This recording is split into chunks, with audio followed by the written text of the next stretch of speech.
Okay, so all I'm going to do is I'm going to ask you the basic questions, and then you're going to do the storytelling, and then more questions after that. Okay. So, first question is, can you tell us your full name, the name that you were born with, and then the name you have now? I was born as Hana Deutelbaum, Deutelbaum. That was changed after the war because everything was kind of anti-German, and Deutelbaum is basically German meaning date tree. So we translated that into the Czech, which is Dubovy, D-U-B-O-V-Y. And then, of course, when I got married, I became Kovanic, K-O-V-A-N-I-C, and that used to be K-O-V-A-N-I-T-Z. That's a lot of letters. And Hannah, when were you born? Exact date? Yep. May 17, 1936. And where? In what used to be Czechoslovakia in those days. Do you want the name of the town or village? Velka, V-E-L-K-A. It's 3 words. The next one is Nad, N-A-D. And the last is Veličko, which is V-E-L-I-C-K-O-U. And what it means, there was a small river, but in Czech, Velka means big river over the little river. But basically, by now it all basically evaporated, there's no river.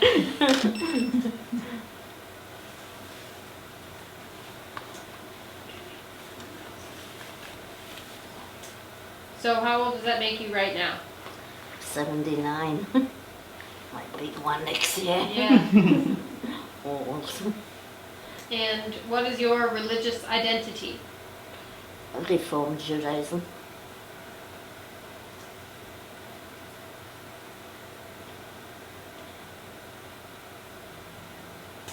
And how many siblings do you have?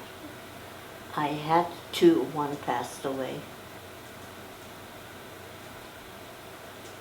Alright. Storytelling time. So, this is just basically where you tell us your personal Holocaust story, and that means whatever you want to tell us and not want to tell us, and that's fine. How much time we have for? Oh, we got time. Okay. Well, I was born in 1936, and by that time Hitler and anti-Semitism existed in Germany, and my father's part of his family sisters were in the United States and wanted him to come over here, but he finally had a girl because I have 2 older brothers, so he was delighted. And the feeling in those days was that this is just something in Germany, it's kind of temporary reaction to unemployment, and that it will go away. Unfortunately, it didn't, and in 1939, Germany invaded what was Czechoslovakia in those days, and more or less immediately various regulations were passed. We were no longer able to travel. My oldest brother was traveling to a different town for his religious training, preparing for a bar mitzvah. Then they started taking my father to German headquarters, and he would come back being beaten, you name it. What saved our life to a large extent is that my mother was actually Czech and my father was Slovak. And the nationality goes by where you were born. We lived in the Czech portion of Czechoslovakia, but because of my father, we were ordered in 1942. We were given 24 hours to leave the Czech portion and go to Slovakia. We really didn't know where we were going. My father had a brother and a sister living there, so he went to the town where they lived and where his family came from. but trains were already bombarded, so there were times when we had to walk to get to the next train station. When we got to my uncle's place, my father's brother, he told us that situation in Slovakia is bad too, and actually they started gathering Jews and sending them into concentration camps, but also mentioned to him that they are building 2 labor camps in Slovakia, and my father was actually apprenticed as a carpenter, and his brother told him that he being carpenter too, that he's going already into one of these labor camps, which most likely will save his life, and he told my father how to apply and to try to get into one of the labor camps. And since he was needed, they were building more barracks, we were able to get into one of these labor camps. And this was in late 1942. The labor camp wasn't really, was livable, let's put it this way. I was a child, but the children were kind of secretly even educated by some of the mothers. My mother was working, everybody, the adults were working. My mother was working in laundry. My father, as I said, was building the barracks. But in 1944, there was a Slovak uprising. The Slovaks were actually, up to that point, not German, but Slovaks were supervising or guarding the camp. During the uprising, because the Slovaks were being invaded by Germans too, all of a sudden the gates of the camp were opened and people, you could go because no one was guarding you. Well, the question was where to go.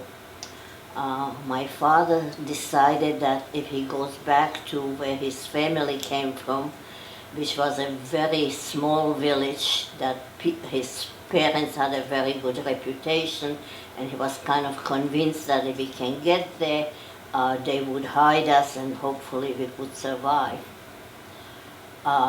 We didn't have any money because we were in this slave labor camp, so in order to be able to get someplace, this happened in beginning of September. The idea was that farmers would need us to, or need my parents to work on the farm, gather the crops, and my father was and my mother were able to get a job by one of the farmers to help out, and he even fed us, and for a while there was kind of disarray in Slovakia, so nothing was happening.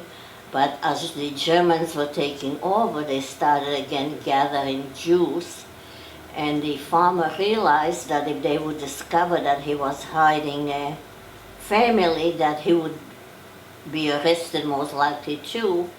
So one day he basically told us that he can, and he didn't need my parents anymore in the field, told us that we have to leave, but was very decent about it. He told us that there is a shepherd cabin in the forest nearby, and that we can most likely, the shepherds are leaving for the winter, that we could use and hide in those cabins.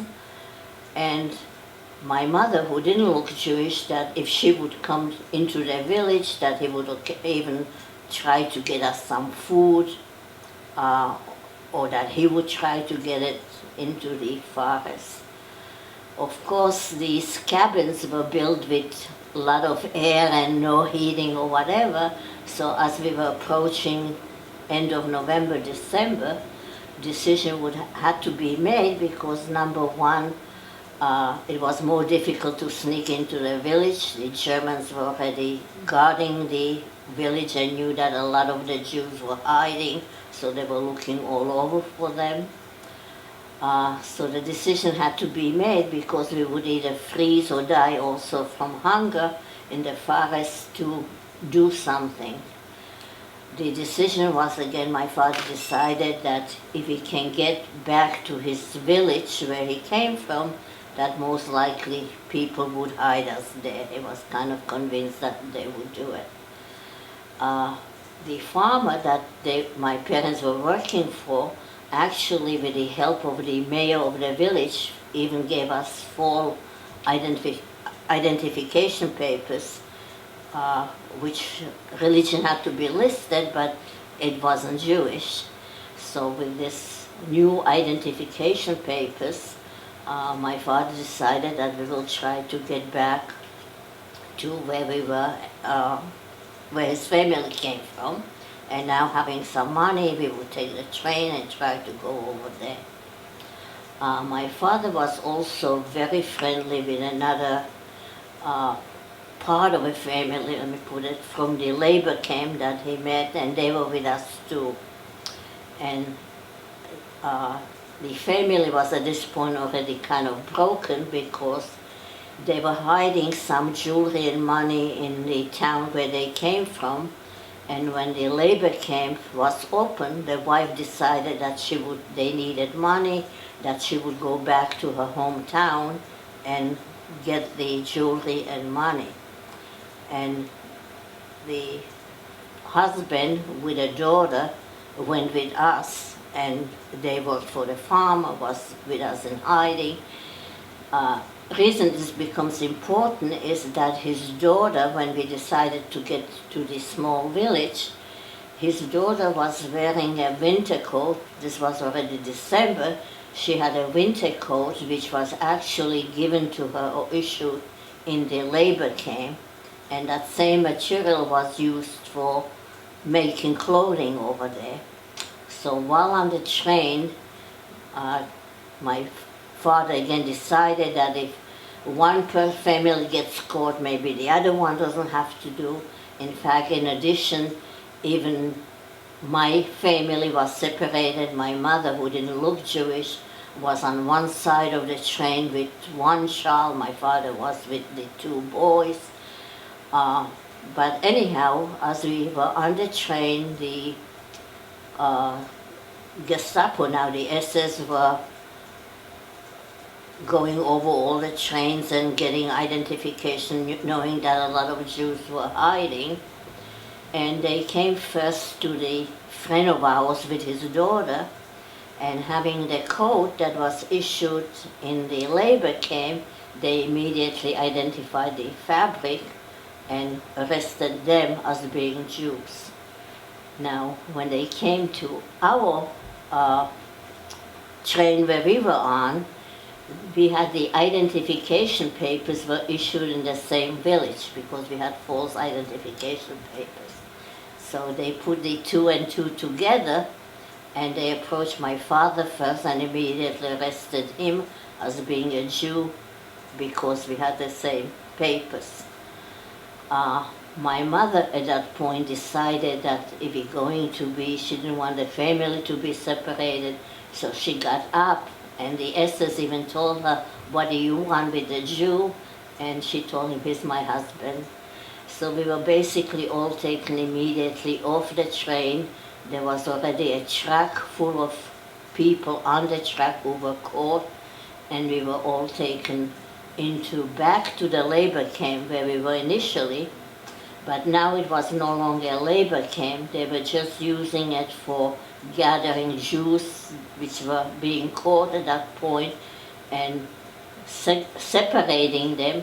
Who is going to go still was capable of labor would be sent into some concentration camp. Of course, children would go into Auschwitz. So when we got to the labor camp, we were separated. My father and my oldest brother, who was 15 at that point, were treated as adults, and they decided that they would be needed in a camp where they could work, and they were sent actually within a week to Sachsenhausen, to Germany. And my mother, myself, and I was at that point 8 years old, this was December 44. and my middle brother, was 3 years older, so he was 11. We were children. We were separated, and we were within a week again loaded on uh, these well, now the trains, those The cattle cars? the cattle car, right? And we were taken, we didn't know where we were going, of course. We were squeezed into about 100, if not more people, one on top of the other one, and we were taken away not knowing where we were going.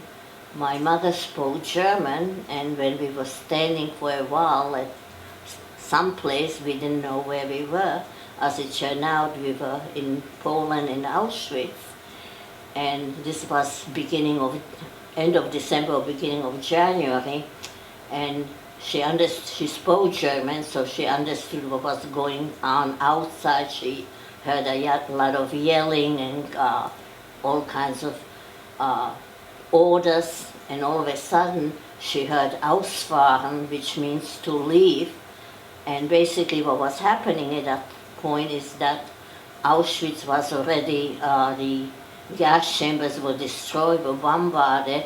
They didn't know what to do with us, so after being there for, I guess, overnight, for a day or whatever, they decided to send us someplace. We didn't know where. They sent us into Terezin or Theresienstadt, back to Czechoslovakia, Czech Republic. And we ended there in December 44. This was only my mother, myself, and my brother. My father and older brother were separated.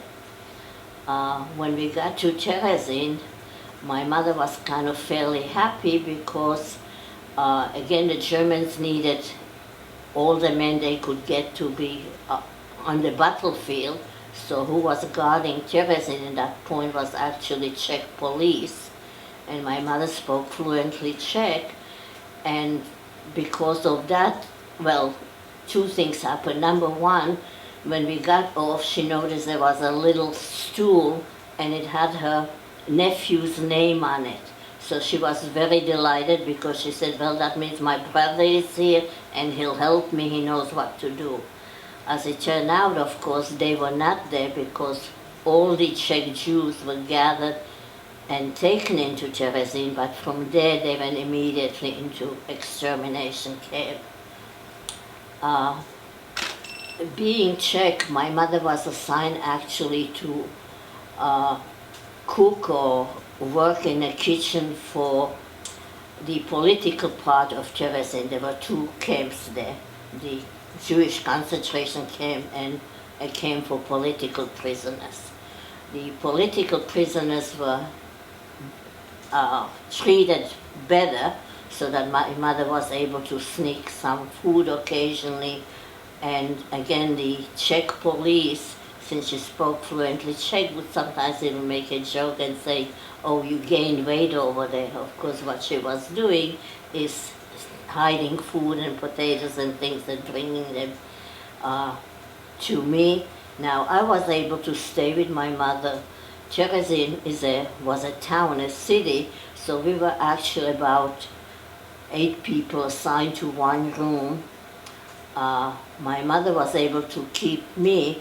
However, my brother was sent. There were 2 children's homes, and the children were separated. So my brother was actually taken into the children's home, and that becomes important to some extent.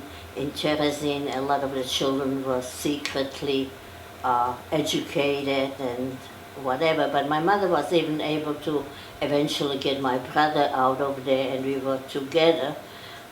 She was working and sneaking kind of food, and even prepared us eventually, because she had the news.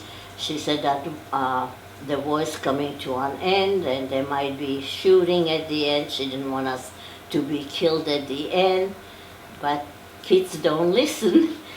And we even found some kind of red material, and Terezin was liberated by Soviets, by Russians, so we even made a Russian flag, and I had my birthday just before liberation. My brother even made me cake out of barley, so we still laugh about it.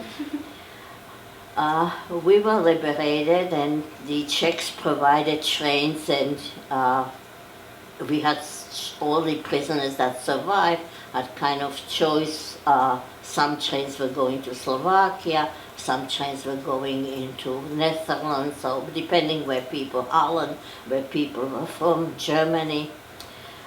Since we were separated in Slovakia, my mother thought that if my father and my brother survived, that they would most likely go back to Slovakia because that's where we were separated.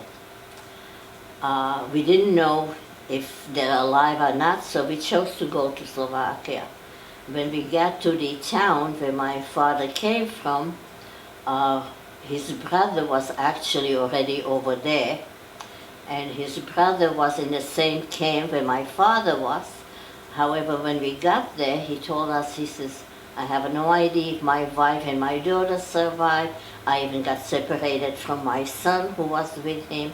He says, the last time I saw my brother and I saw your son, which was my oldest brother, was on the death march. But what happened over there is that my uncle couldn't walk anymore, and he actually rolled down the hill, because usually if you couldn't walk, they would shoot you on the spot. He somehow rolled down the hill, and a German farmer took him in and basically at that point saved him, and that's how he got separated and worked his way eventually back home. He told my mother that the last time he saw my father was on the death march, and he said, I don't think he made it because he couldn't walk anymore, he was weak, and in addition he was carrying Ado being my oldest brother, who was 15 at that point, who couldn't go at all anymore. So my uncle didn't give us too much of a hope that my father and brother survived. Not hearing anything from them, we got to Slovakia in May, but not hearing anything all summer long, my mother decided, and my uncle didn't hear anything from his family, he was the only one. So they decided we will try to make the best out of it and stay over there. So my mother even enrolled us in school. We started school in September. And one day my mother came to school, and I didn't know why, because I didn't think I did anything wrong. But she was a big smile on her face, and she actually found out that my father and my brother actually survived. But they, again, thinking since we came from the Czech portion, they decided to go back to the Czech portion.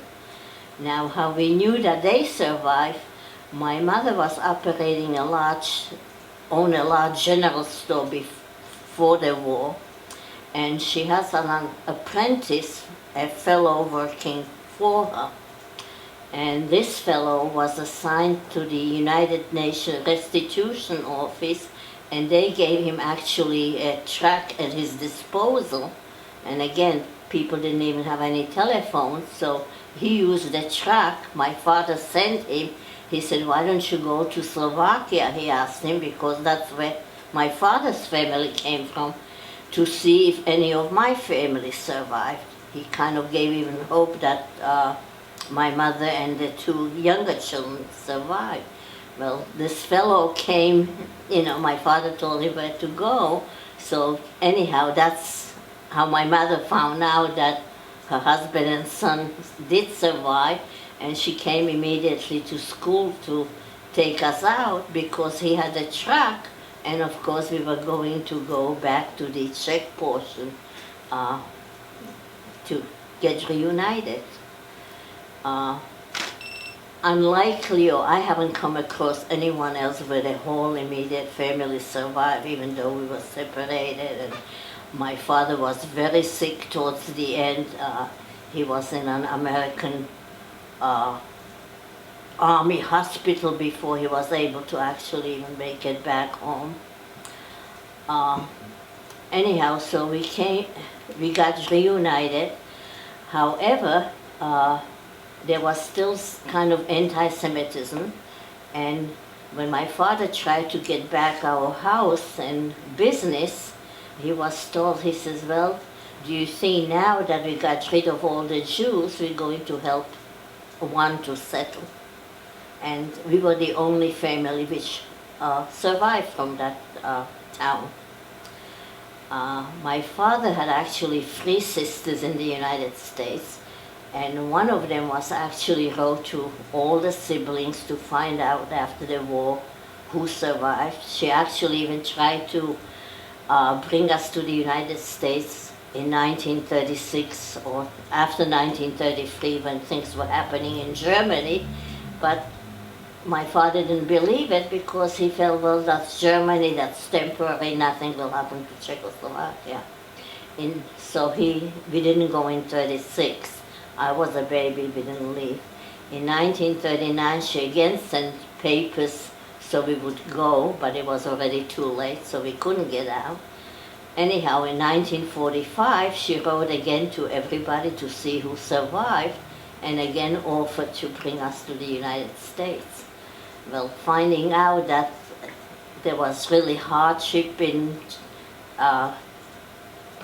some of the cities, and a lot were not really welcoming the Jews that survived.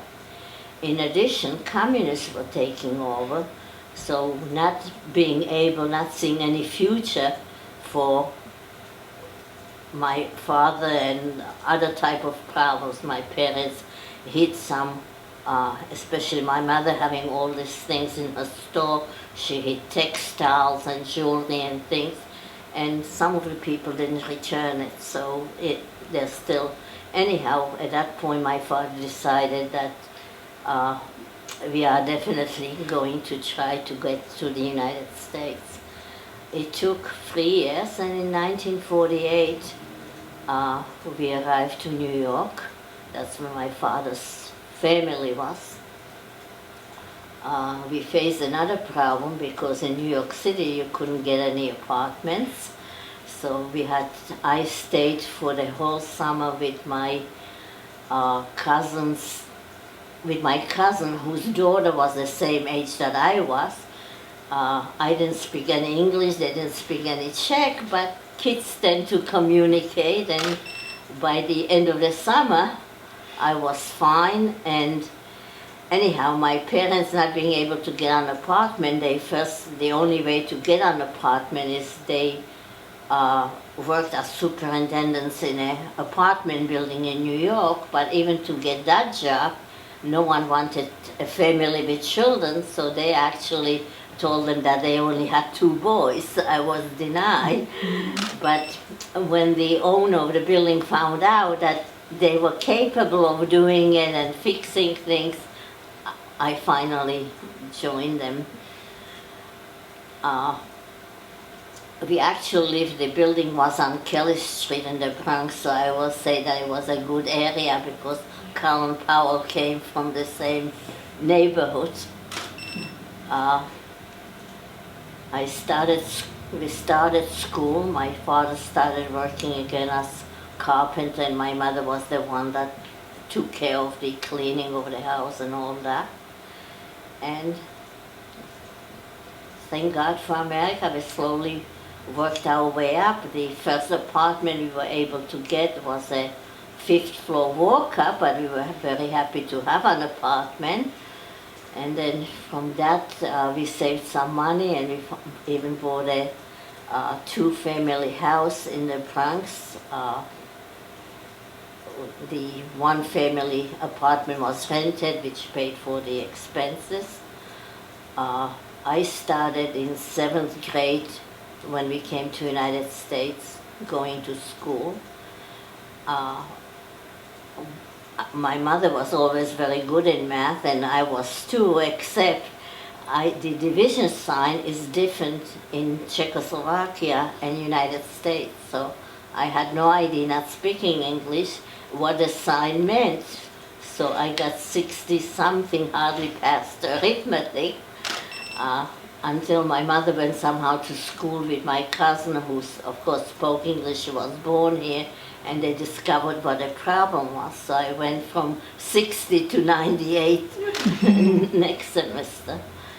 By the time I got to high school in 2 years, I guess I spoke fairly well English, because when I graduated from high school, I was actually even managing editor of the high school newspaper, which was kind of, I still have the articles, and money, but I was able to get doing well in school. I got into City University of New York. That's where I went to college, and later got my master's from there too.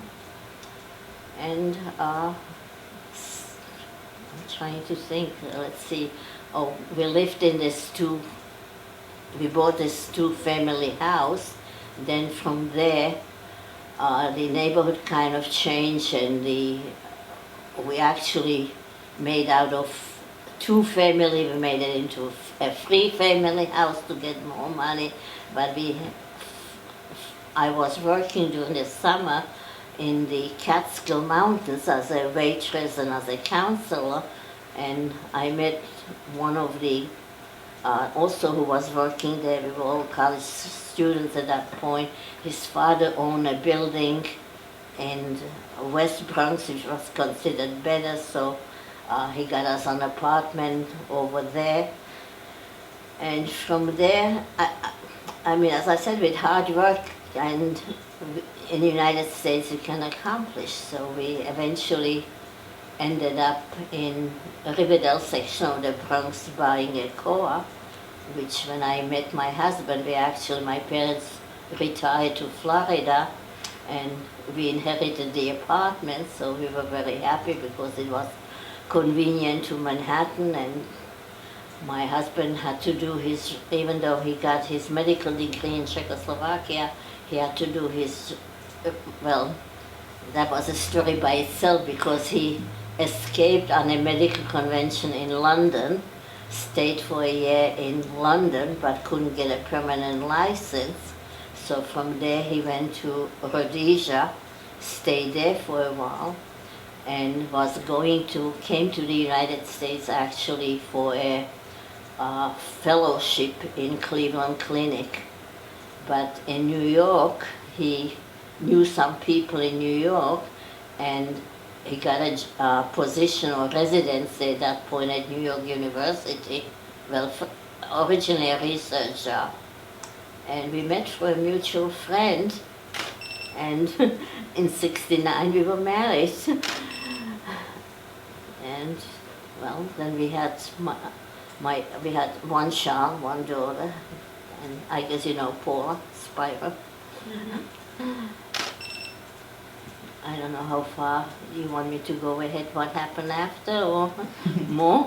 That was good. You basically answered most of my questions. Let me check and make sure you did. So you got that one. Here's a good one. What was one of your first jobs when you got here, or did you just go to school? Initially, I went to school. We got here in '48, so I was 12 years old. I went to school. I spent the first 2 summers, as I said, with my cousin who was the same age, and they had a home on Long Island in Atlantic Beach, so it was kind of very pleasant over there. But when I was 14, my brother, well, the older one was always working from the beginning when he came to the United States. The middle one got a job in the Catskill Mountains as a waiter, and then when I was 14, I actually started working there. And well, went to school, except for working during the summer, went to school otherwise. Did I answer your question? Mm-hmm. So what were your degrees in then? I have a bachelor's in business and accounting. I have a master's in accounting and finance, and I was a certified public accountant both in New York and New Jersey, and I eventually, first I worked in New York City in public accounting, and after I had Paula, I stopped working, But when she was about 18 months old, I kind of got bored with. By that time we bought a house in New Jersey on a lake, which my husband liked, and I had my CPA and I had a master's, but I wanted to spend some time with her. This was in 73, 74.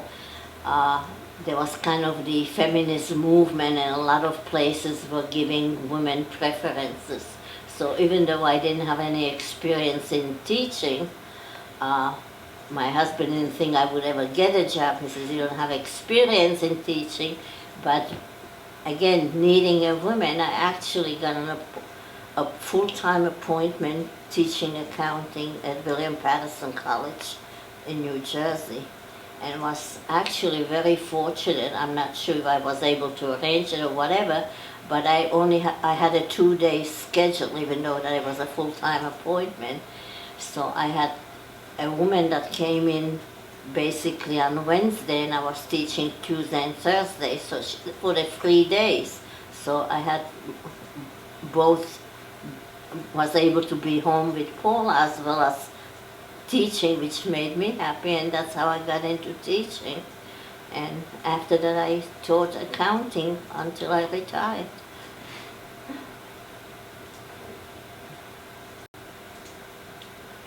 And you already answered the question about your spouse. You already answered the question about your child. And how many grandchildren do you have? 3, all Paulas. Yes. And so what's one of your favorite things to do now? Well, when my husband was alive, we traveled a lot. I think we were practically almost everywhere. We were going to, Arctic was one place where we weren't, but I'm having problems with my leg. I had 1 knee replacement. So now I guess my major enjoyment is being with my grandkids and enjoying them. And I go to Florida for the winter, so again, I have a lot of friends there from New Jersey actually who retired, plus having the swimming pool, I swim and whatever, so. How long do you spend in Florida when you go? Probably 6 to 7 months. I usually leave sometimes in October, and I get back at beginning of May.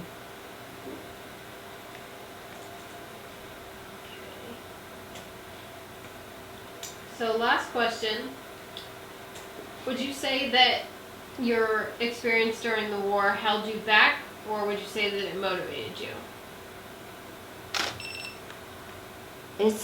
Well, being a child, I don't think it didn't do any, well, the motivation I think came from my parents, because they wanted a better future for their children, and my middle brother always wanted to be a doctor, so he kind of pushed me or motivated me, because he made the older one was too old by the time we got to United States to go back to school and start all over. So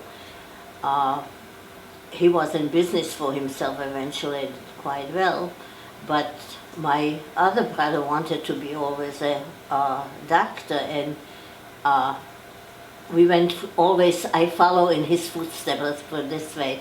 I started in 7th grade, he started in high school, he's 3 years older. So after I went to the same high school where we went, he went to City College, I went to City College. I mean, that was also because of, financial, yeah. And the opportunity in the United States, I think, what motivated the whole family, because we realized that if you work hard, you can accomplish a lot. My father got a job working when he came here, working on a skyscraper in New York, and as the story goes, my mother used to say he came home and he would work overtime, and at that point made as much money as he could, because his sister actually paid for the tickets. She advanced the money, but she wasn't that well off, so we had to repay the ticket, so he knew that he had that and all that. So he used to say, well, I didn't die in a concentration camp, but he always had a feeling that he was on one of, these things that pull you up on the high floor. He says, but I might die, I might fall off one of these things. Again, I don't really know how much I remember and how much I know, because my mother passed away first. So my father lived, after she passed away, my father lived with us. And he, unlike my mother, who would never talk about the concentration camp or the war experiences, she would say, oh, even if I asked her something when I was, much older already, she would say, oh, those were the bad times, so hopefully will never happen again. But my father somehow had tremendous need to talk about and get it out of his system. And as I said, he lived with us towards the end after my mother passed away. So he would grab me any opportunity he saw. He would say, oh, do you remember this? Do you remember that? And then my older brother, when he was still alive, he would fill in certain things after my dad passed away. And a friend of mine who was in the same labor camp where we were, who was my brother's age, or I think even older, we were close as far, which I didn't know, but a family, his parents and my parents were close. So he lived in New York, and again, he passed away too, but I'm still friendly with his wife. But he's the one that would fill in a lot of information later on, which after, my brother and my father passed away, as far as what was happening in the labor camp and what happened this and that and things of that nature. And I mean, I do a lot of talking about the Holocaust, much more so in Florida, because in Florida, Holocaust education is required. Right. Yeah, so there's all, they're going to all the schools and try to get the schools to get into one convention hall, usually in Miami or Fort Lauderdale, or, two different ones. Hopefully we'll have that here soon. Pardon me? I said hopefully we'll have that here soon. Mm-hmm. It's coming down the pipe. Well, now it's, I understand, kind of open. So right now it's encouraged, is that? Yeah. Oh, yeah. It's Why not? the language is strongly recommended Okay. that they teach some sort of, and it's Holocaust, genocide, and human rights violation. It's all three of those in one. So if they teach something in that area, they're covered. But then in 2017, they're going to do some sort of a poll to check that everyone is teaching some sort of Holocaust ed, and if they're not, then we'll get what Florida has. I see. Which is kind of cool. So either way, it's going to be a mandate. So 2017, it's a sparkle year. I see. Yeah, well, Florida in that extent is, they're building a major Holocaust museum actually now in Hollywood, in Miami. So I'm involved a lot of it, with that, and I do a lot, as I said, a lot of the speaking over there. Yeah. Great. Well, that's all my questions. Okay. I'm just gonna grab some shots real close up, but I'm gonna ask you: do you have any pictures or some memorabilia that you would like a photo taken with, like an old photograph? Or I have pictures if you enjoy. I mean, it could be anything. Pictures. Picture of your husband. Jewelry. Pictures of you from. Yeah, we'll just have you hold and we'll take a picture of you with the picture. I don't know, these are too small, I presume? No, those would be perfect. Okay. Who's all in this picture again? Pardon me? Who's all in this picture again? My father, myself, Paula, my daughter, and my husband. Wow. What is that in the background? Are those presents? It's temple. It's when she, her Okay. bat mitzvah. 13. Beautiful. Thank you. I'm not sure if I did it or didn't do it for Pittsburgh. My mother put a lot of pictures into one of the neighbors for hiding with, Yeah. together with something else. So I do have, I donated the originals in Holocaust in Washington D.C. Yeah. in Holocaust Museum over there, but they made me copies. The Florida Holocaust Center has them now, and I'm not sure if Yeah. I might have donated them or not. I don't even know if. Like to us? Yeah, Yeah. I don't know if you're interested, but I mean they were because it's mainly to large extent both my parents' family that did not survive. I mean Yeah. both of them came from very large families, and of course it's Yeah. families, children, 2-3 years old children, which So how old were your parents when you guys were in the war? Were they like in their 20s or 30s? My father was born in 1903 and 33, 36, so 39, he was 36 years old. Yeah, he was in his early 40s when he came to the United States. So. Yeah. Wow. Can I get a shot of that